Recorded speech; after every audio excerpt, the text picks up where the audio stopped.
अब जो बड़े निवेशक हैं वो कहाँ पर एंट्री कर रहे हैं, कहाँ पर अपनी पोजीशन घटा रहे हैं, मसलन कि राकेश झुंझुनवाला या फिर डॉली खन्ना जैसे जो निवेशक हैं वो अभी क्या कर रहे हैं और जून के महीने में उनके पोर्टफोलियो में बड़े बदलाव क्या हुए हैं, ये तमाम आंकड़े लेकर और स्टॉक्स बताने के लिए हमारे साथ जुड़ गए हमारे सहयोगी सौमित सरकार। सौमित, बताइए क्या क्या चेंजेस हुए हैं और कहाँ पर बुलिश नज़र आ रहे हैं जो बड़े एक्सपर्ट्स हैं।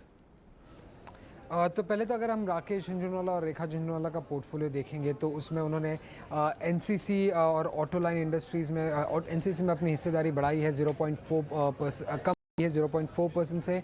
ऑटो लाइन इंडस्ट्रीज़ में और इंडिया बुल्स रियल एस्टेट में उनकी जो हिस्सेदारी है वो 1% से नीचे उतर गई है।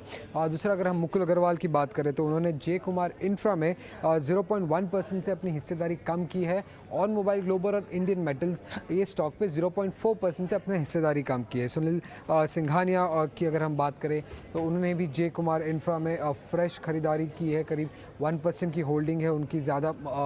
उसी के साथ अगर हम देखें तो पारस डिफेंस में भी उन्होंने 1% से ज़्यादा की होल्डिंग रखी है और टेक्नोक्राफ्ट जैसी कंपनी में भी 0.1% की उनकी हिस्सेदारी है।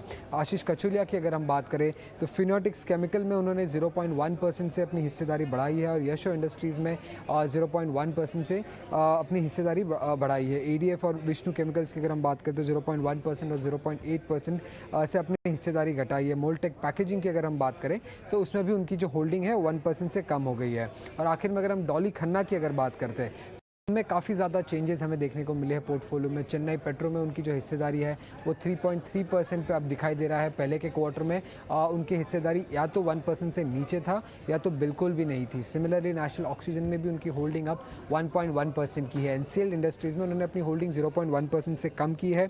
उसके अलावा अगर हम देखते हैं तो टीना रबर, अजंता सोया और एरिस एग्रो जैसी कंपनीज़ में जो उनकी होल्डिंग है उसमें 0.1 to 0.2% से उन्होंने होल्डिंग कम कर दी है। आखिर में अगर हम देखते हैं तो बटरफ्लाई, गांधीमती, खैतान केमिकल्स और रेन इंडस्ट्रीज जैसी कंपनी में उनकी जो होल्डिंग है वो अब 1% से नीचे हो गई है या तो उन्होंने अपनी होल्डिंग कंप्लीटली सेल ऑफ कर दी क्योंकि उनका नाम जो है वो जून क्वार्टर के शेयर होल्डिंग पैटर्न में नहीं दिखाई दे रहा है।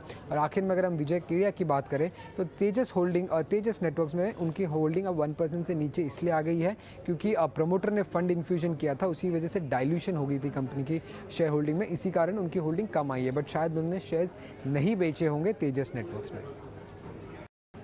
ये सारी डिटेल्स रखने के लिए तो राकेश झुंझुनवाला से लेकर विजय केडिया, डॉली खन्ना और साथ ही आशीष कचोलिया जैसे दिग्गज इन्वेस्टर्स की कौन से स्टॉक्स पे नज़र है, कहाँ पे वो आने वाले समय में दाव खेल रहे हैं और कहाँ पे उन्होंने अपनी हिस्सेदारी कम की है, ये पूरी डिटेल्स बताने के लिए